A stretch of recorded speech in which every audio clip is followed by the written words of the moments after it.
Google have made a big step into the world of photos with a new service called Google Photos, surprisingly enough, but it's gotten the entire internet world talking given its amazing new ability to search with images. Allow me to introduce our panel this week. Wendy Zuckerman is from the Science Versus podcast on the ABC, and Claire Riley is from the tech website CNET.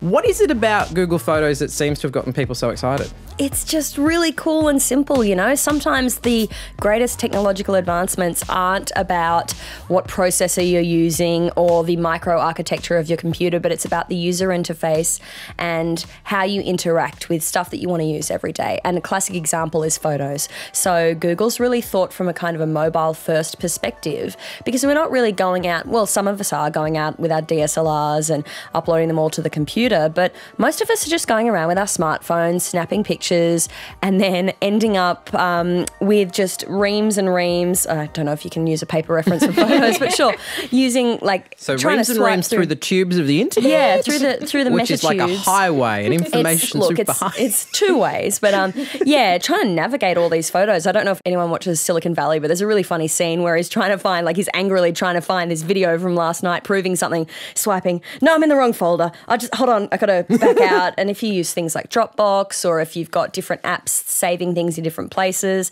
Google just brings them all together, really easy to navigate, really easy to find, and it's kind of sorted in really cool ways as well. Okay, so paint me a visual picture of what I'm looking at here, because there's a couple of elements to it. There's unlimited storage, so it points everything up to the Google Cloud, but there's also something called visual search. Tell me about that. So Google is obviously, you know, run by supercomputers and robots, and they know everything about us. But you can search, it'll tag photos and it'll recognize photos for you. So if I'm going through my phone and trying to find embarrassing photos of Mark Fennell, it's recognizing your face and grouping them all together.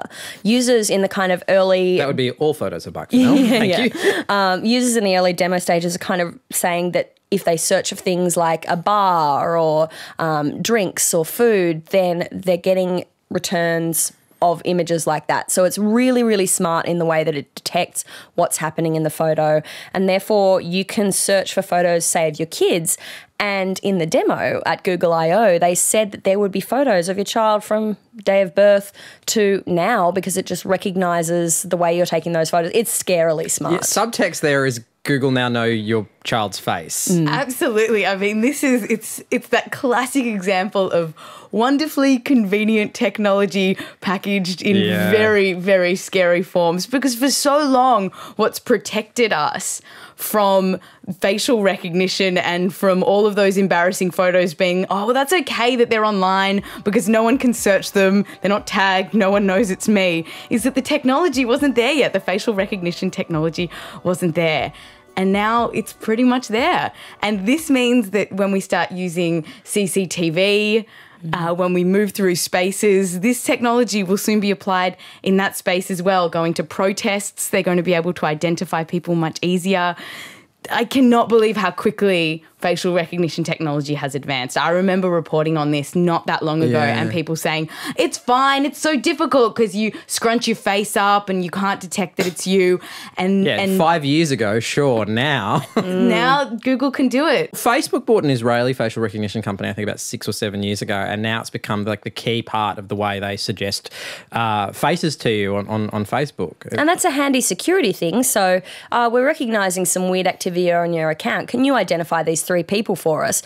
I go in and I'm going to be able to identify Rob, Sally and Jim, but a stranger won't be able to. But it's really interesting because it's really exciting. But with visual search, though, you can take that face, pop it into the Google app and go, that's Rob McLubler from his LinkedIn page. Yeah. This is terrifying. Initially, I was all like, this is a convenient app. And now I'm thinking about going, this is a nightmare. Well, this is really, it's got great implications and scary implications. We've seen some other stuff coming out.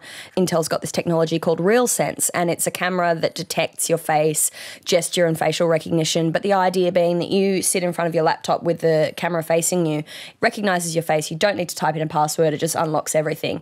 But it won't recognise if you've got a cardboard cutout of someone's face held up in front of the camera. Based on what you've already heard, is this the sort of thing you would download, Wendy Zuckerman? No, based entirely on the privacy concerns. I think the service is, I'm sure, wonderful and convenient, but I will be scrolling my life away rather than uploading my photos onto this server. I don't trust at all how Google will be using this information, and I'd rather my image not be in the cloud that But it Google already then. is. I reckon I can Google image a search of Wendy Zuckerman right now. But you would find professional photos, not ones of me being silly with my friends. All right, would you download Google Photos? Let us know in the comment section down below. And as always, hit subscribe, unless this is on Facebook, in which case just comment heaps. Thanks. Bye.